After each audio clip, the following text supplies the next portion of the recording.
All right. So today I have KJ. KJ, you want to introduce yourself? For sure, for sure. So my name is Kjetil, very hard in English. So most people call me KJ. I'm from Norway and joined Surge around a month ago. Sick. How did you find out about me, by the way? I've known about you for a while. I was Okay. actually about to join your program last year for the short Mm, form content offer because I originally come from the background as an e-com agency owner, okay. uh, which I did for around like 3 years, 4 years. Okay. But I didn't really enjoy it. It's Yeah. tough industry to be in if you don't really want to push Were hard you and were you going after brands in like your area, or were you going after brands in the States, US, and everything like that? most of my clients were in the US and Okay. some in Canada and then some Okay. in Norway. And how what's the most amount of money you were making per month with that agency? At the top it was 15K a month. Okay. Yeah. Nice. And you were offering what? Media buying services, content, creatives? Yeah, so most of my offer was media buying. Then I had some clients where I did short form content to kind of try it out. But I Hmm. never really like broke the code on that because at scale, obviously, Yeah. because I did the service myself and it wasn't really Hmm. fun to do. So And so, because I love to talk about the topic of running these done for you agencies, especially in ecom. Why weren't you able to scale it further? I mean I could like if I truly wanted to, I could have. But like what I realized is I didn't enjoy working in it. Like the clients I signed up, like ended up becoming good friends with them, Mm-hmm. did a lot of work, oftentimes too much work for what I was paid. So I was kind of like I ended up being an employee in the business. Mm. I didn't work on the business, I worked in the business. Yeah. Um, so yeah, I mean like after doing it for so long, it was fine in the beginning because I could work from home, which was the original goal. But I never really took it further because for me, I couldn't see myself working with 10 clients, making, however amount a month, and then be stuck with that, like, you know, messages every single day, all night, all the Mm. weekends, all the calls, all the fires that have to be put out. Because Yeah. in ecom, you're responsible for such a big part of your business. So It's if there's a every problem, second, right? yeah, you better You believe feel they're it. they're gonna contact you. So yeah, I kind of just like I stopped like outreach back in the summer last year and Wow. just like survived on clients and referrals Hmm. until I joined you, obviously. So, so were you? So were you almost like subconsciously not wanting to scale the chaos? Yeah, Yeah. 100%. I mean, like growth is easy. Like you either do ads, emails, Yeah. DMs. Yeah. And I did like cold emails, had like a list sent out to, but I Yeah. didn't really give a shit about it, so I didn't actually scale it up. Yeah. So it was a good like Were you, 9 to 5. yeah. So were you also the media buyer? Yeah, so I had a team of two Okay. at the peak, but when I found out like I was spending the same amount of time working with them and on the clients to kind of help them out as I were doing it myself. I actually spent less Mm, time doing it myself. yeah. So I ended up switching over. Obviously, if you're going to scale, you don't do that. But I Yeah. realized that I'm not going to grow this. So what's the point in spending money on employees if I spend the same amount of time working on the clients either way? Yeah. Yeah.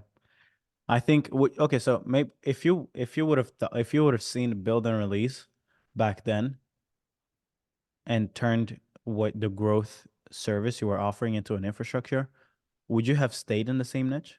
Meaning, would you have maybe built like a protocol around, okay, here's how we go target brands. Let's say maybe you're working with skincare and you're like, hey, these are the best interests to target. These are the best creatives. This is the best backend retention flows. These are would you, if you would have, because what you felt is what I felt when I was doing down for your appointment setting, right? Mm. But instead of me kind of like pivoting, which we'll talk about in today's call, I just turned what I was doing into more of like a growth infrastructure.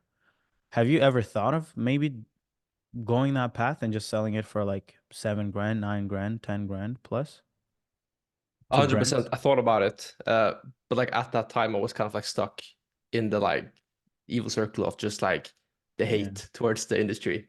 Yeah. So I couldn't really imagine myself scaling anything within that niche. Obviously, now when I kind of took a step back and kind of see everything from like a bird's eye view, it's a whole other story. Because Yeah. the thing about like done for you marketing is everyone does it. Like the clients I work with, I have some still that I'm working with right now, Mm-hmm. and they get contacted like 10, Every day. 20 times a day by people offering the exact same thing.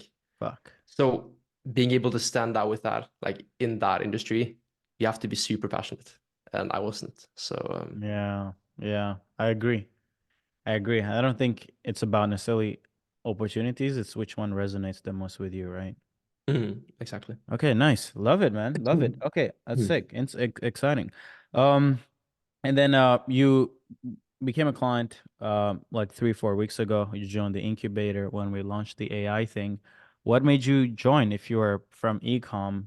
Like how did you what made sense for you to join the AI incubator? Mm. Well, like I said, last year I stopped outreach. So I kind of was like looking for that next thing to do Yeah. to actually scale because I want to have a business that actually is sustainable and obviously scalable. For me, like ecom marketing wasn't that. So I was on the lookout for the next opportunity. So like people doing school, info product growth, stuff like that. And had like thoughts to kind of start with that. I Yeah. never really like fully started it, and thank God for that. Hmm. Then I saw obviously your videos, been following you for a while, and saw like the whole infrastructure, build and release, obviously first. And then I joined. And after that, you kind of started pushing the AI build and release. So kind of flipped Mm. over after I joined. Oh, really? So you were in Yeah, yeah, yeah. you were in GS.io before you pushed the AI? I think you dropped the interview with Wyatt before I joined, but I Okay, wasn't so really you like joined a sold on little the bit AI earlier. yet. Yeah, Okay. yeah, yeah. Okay, you So joined the I joined incubator like because you weren't yet qualified to kind of like be in the partner thing. yeah. Okay. So I think I joined the Thursday before like the Webby. Nice. So right before. So I kind of like got Sick. You knew the I had the perfect offer coming up. exactly. Smart.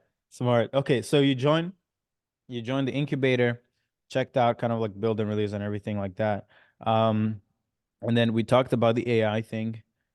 And you want to kind of like share with everyone kind of like how that has gone for you with launching it, what niche you picked, how what was the ads, what was the acquisition breakdown? You want to say that? Mm, Yeah. 100%. So I mean I joined like 21st, I think, of March. But because of like Easter, I was traveling, beating my girlfriend's family, beating my family. So I didn't really get started on the offer until like I got back, which is like 2 weeks ago, I think. So I had like done the bare minimum work to get the offer like started. Yeah. But I think like in 1.5 weeks time, I managed to set it up. And obviously my offer is an AI growth infrastructure for insurance companies and agents. So we have the AI dialer, automated messages, different sequences to not only get leads, but get them on a call. Um, Launched the ads on a Monday, I think, or like yeah, Monday, and I got like a call on. No, I launched the ads on Friday, and Mm-hmm. on Wednesday I had my first call, closed Mm-hmm. them on the spot. So like, I mean, the Crazy. sales, like he was pre-sold because obviously you have the ads, Yeah. Facebook lead form, booking page, and Yeah. then pre-call video. Yeah. And in the pre-call video, I highlighted everything. And keep in mind, the video sucked, like it was so rushed. Because I launched the ads and figured like, shit, I have to have a pre-call video so people can actually see it if they Yeah. book a call. So I rushed that so fast. But it was enough to sell him. It's crazy. It's crazy. So, and you want to kind of like share how much they paid or how much 100%. the deal was for? Yeah. So the deal is $9,500 to build out the infrastructure, Yeah. give them 1 month of free ads, and then obviously get them And on then retainer for that too. management. Yeah. Yeah. Sick. How does it feel closing almost 10K off of you want to tell them how much you spend on ads? Because that's also an interesting one. Yeah. I think at that point I spent like $82 and made 9,500. So it's a good Insane. ROI. Yeah, it's Insane. wild. Yeah. How did that feel compare? How did that experience kind of like jumping on an offer that on a mechanism that is maybe not as competitive, Mm. um, selling it because you're selling to insurance from ecom. Like, how did you even know how to close them? Is my like, how did you like? Did you feel like you had confidence? Have you sold to local businesses, local services before, or no? No, never. I mean, like the only sales calls I've had are for ecom, but I have Yeah. worked in like other niches, but they have been like referrals. It's kind of crazy because like insurance, I never thought I would sell in. But it was highly recommended Yeah. by the team, so I figured I'd try it out. But Yeah. it's wild because like the offer is such a no-brainer for them because they have a big bottleneck, which is leads and getting them efficiently and having a process behind it because almost none of them actually have a good process Yeah. to sell them. Yeah. So like the sales call was super easy. Like it was just showing the charts, Mm-hmm. showing the data, Yeah. and it was like a very It's logical a sale. process. Yeah, it's a logical sale. It's Yeah. not like emotional. It's not like, hey, will you? I feel like for when you're selling something novel, like an actual, like almost like a technology type driven solution, it's less Mhm. about will it work or to more of like, okay, I see it working, so then it will work. So it's almost like pricing. Okay, does it make sense? When can we start? Which is a lot easier to sell, which is why a lot of people who are pushing this AI infrastructure are getting Mm. deals a lot, are going to win a lot easier, right?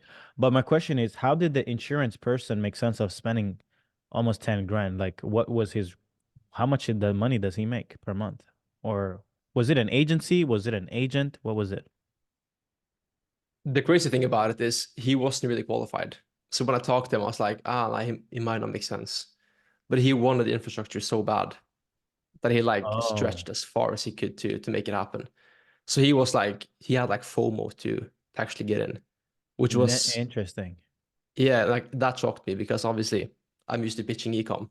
Yeah, And it's yeah. like, okay, can you compete on price with like 10 other people? Like Yeah, yeah, yeah. be cheap. But with him, like he couldn't really afford it, but he like pushed hard to actually be able to do so. And he Mm, really wanted it. So for me, like that was the craziest thing.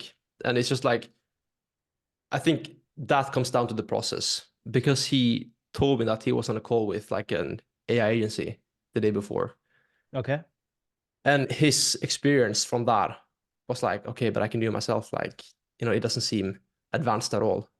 But me just like showing probably like the same infrastructure, to be honest, like the same mechanisms. Um, but like just showing him like the process from start to finish on the Lucy chart, Yeah, explaining everything, like just showing the process. It looks advanced, and obviously for him to implement it is yeah. advanced, but for me it isn't advanced at all. Yeah. So it's like that sold him. Mm. Yeah, that's an interesting insight because yeah, you hear so many people are like, "Oh, agents are broke, insurance agents are broke, real estate agents are broke." But it's like, yeah, no one is really broke unless until they want something. Like if that guy probably Exactly. drives a car that costs 30 grand or more, right? Was he broke to buy that car? No. He was just too broke to buy your service because your service is Mm, pretty shit, you know? So that's exactly. why for me, I think I always recommend if you're trying to like scale a little bit faster. Just ride a trend, figure out something that not everyone is selling, be the first one to sell it, and just go hard on it. But congrats on your success. Now, what do you think are going to be, or maybe so far while you were launching it, and now that you've signed your first client, what do you feel is like your next bottleneck? Like right now, what's keeping you from, let's say, 10xing the business? It's more calls. For me, I just got my A2P verified, so I got like a lot of qualified leads, but I couldn't call them, couldn't message them, which was like a Oh, huge bottleneck. Now I can. So I think okay. it's just pushing hard on ads, building out the infrastructure, hiring for it. Yeah, So I'm not going to get stuck in the trap of doing everything myself. In the beginning, I'll probably do it just to learn it yeah, and then outsource it ASAP yeah, and actually build like a solid business and foundation behind it. That's like yeah. the most important. But obviously, I mean, providing is easy. Like it takes a bit of time. Hmm. But for me, like the process is easy to offer. Results are easy to get, leads, and then plug it into the system. Hmm. So for me, it's just being able to convince as many people as possible on scale to sign up. Yeah. Because like for them, it's a no-brainer. Like let's say it's a company, how many leads do they get every single day? And they call them up manually. If an AI can do it for them, It's why not stupid to spend not. Yeah, yeah, yeah, 9,500? Yeah. yeah. I actually have one of the members of the incubator who's running a med spa agency. He got one fulfillment done with Wyatt, and he was like, I just tested it, and like this is gonna make me so much money, right? Mm, Because for him, he's running at his so his him and his he scaled his own med spa, his own clinics, right? And he built an agency side by side to scale other clinics, right? And then he joined the incubator to be able to introduce the AI thing for mm. all his clients and for his own clinics. So Wild. once he tried it, it's like, holy shit. And now I'm like, man, like now with it, he not only can he run the ads, he can book the appointments. He can probably replace other roles in that clinic if you think about it, like Mm. confirmation calls, all that good stuff can be done with AI. Um, no, I'm excited. I'm excited. I'm excited. Exactly. I mean, like, and with the infrastructure, like you replace so many jobs, like you replace Insane. a media buyer because number It's one, like insane. getting leads for business isn't hard on Facebook. Yeah. No. And then when they sign up, they either book a call or they don't. If they book, you get confirmation calls, SMS, emails. But if they don't book, the AI calls them up and actually pitches them. Yeah. And the AI is so much better than like most people would be with like objection handling No, and no. getting the sale or the book Yeah. call. So it's wild. I mean, you replace so many people. And I think when people can actually listen to the bot and see the infrastructure on paper, I think yeah, it's Yeah. they need it. I think this is going to be, I think, on yesterday's call, you were there, right? When I was sharing the other guy who's built the platform thing. Mm, I think I think our jobs, like what I was saying, and this is good that I mentioned it on this call.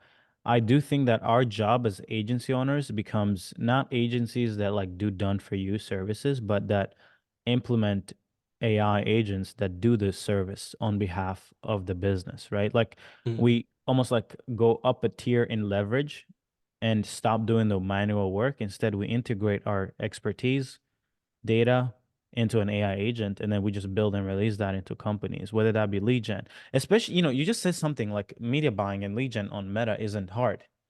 If you really think about it, it is what does media buyers do anyway nowadays? Like I don't they really click understand because buttons. with the right creative, you just spend money and you're gonna get the right prospects. Isn't that the case today? 100%. I mean, like I said, I still have a couple of like ecom clients, Yeah, and now like in the past, you had to do like several like tests of interests, targeting stuff like that. But now you just do like automatic ads, AI. It targets like so much better, and the cost per sale, yeah.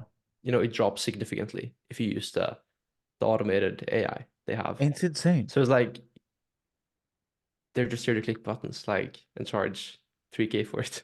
Yeah, no, for me Well, personally, like I'm gonna start negotiating down my media buying fees because yeah, I'm you not should, you should. because I'm It's paying easy a now. little too much because I don't see why the human would be better than the AI. I see it 10 years ago when you had to pick the interest and you had to spend $10 on this ad set and this ad set and then see which one wins and then you would iterate and then you would do this. But it's like now just give the money to the campaign, set Mm, the different creatives, set the budget daily and just let the AI tell you which one is the best. Because, the AI allocates the budget based on the best asset anyway, right? exactly. So it's like it's so that's why I'm like the service providers who don't realize that their job changes from doing to just building and releasing the thing that does the doing, they're gonna go out of business. Imagine the media buyer who still thinks that their job is like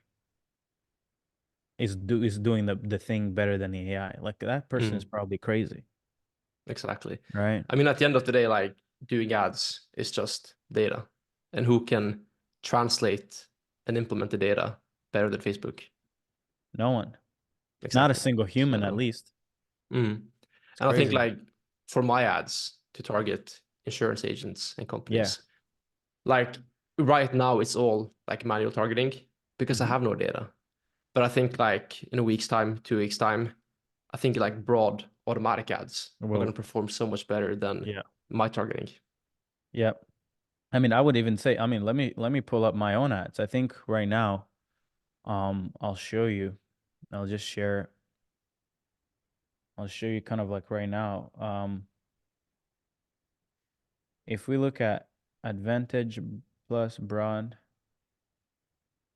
so let's look at my ads as an example, right? I'm running ads right now. And if we look at Advantage plus broad versus interest stack, cost per lead on broad is Mm, cheaper than the interest stack, right? And we have also the 1% lookalike, right? So it's like I'm sure the media buyer is not really doing much other than just setting this up and letting the creatives run, you know? So exactly. it's And I think like like, no, go ahead, man. Go ahead. no, no. So I'm like, what does the media buyer do? Like I don't Mm, know. Like so literally he's just building, putting together the things, connecting, and then letting the machine do the work better, right? mm. Yeah, like media buying these days, like 90% of the job are creatives, like what you actually advertise. Yeah, Because like Facebook picks people either way, and they pick the best ones. So yeah, you gotta have good creatives. Like there isn't an AI to do that yet. I mean, you have the TikTok yeah. Reels AI that you sent in the chat a while ago. But I mean, it hasn't come to the point where you can just type it in and it I makes an ad know. for you. Yeah, At one point it will. But so yeah. creatives important. So like if the media buyer does that, cool, like you have a job. But just running the ads these days is it isn't much. Yeah, it's not. Yeah, no, 1,000%. Love it. So where do you by the way, when it comes to the talent thing, um, when you do start hiring, when you do start wanting to get into the scaling part, finding dialers, setters, closers, if ever, just reach out to Hisam and we can help you with that because we have talent Mm. pools for everything. 100%. I Yeah, talked to Brandon about it regarding VAs yeah, because yeah, like I think to just offer the service, like you just have to have like a systems VA to actually mm, implement it in a copy yeah, paste. yeah, And yeah, yeah, so the plan now is just to reinvest everything into ads, get more meetings, get more deals, yeah. scale it up, and then start building out the team pretty fast. Yeah. Reinvest everything in acquisition, get leads, get appointments, remove yourself from setting, from call closing, even the deals, right? Maybe Mm, not right away, but like once you collect your first like because you're closing, right? So you're good. But you already have depth, you already have been running a business, you've sold people before. For you, I wouldn't mind. I normally most of the time if people just starting out or who don't have a lot of experience, I tell them to delegate sales right away. But for you, you can get to 50K a month without delegating sales. But the sooner you map out your process of selling, the sooner you delegate, the sooner you get to 6 figures per month. Because you're not going to get to 6 figures per month still selling. mm, And yeah, get a systems integrator.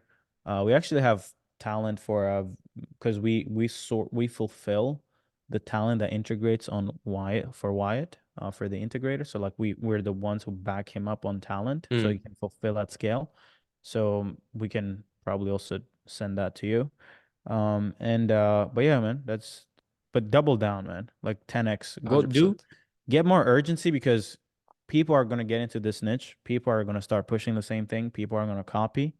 But it doesn't matter because whoever gains the most market share the soonest wins. It's not about Mm, does everybody do it. No, it doesn't matter. Like if you were doing Facebook ads 15 years ago and you were the one getting 60-cent leads, and you got 100,000 leads, 100,000 information on your email list, you're making money today regardless because you have access to 100,000 people.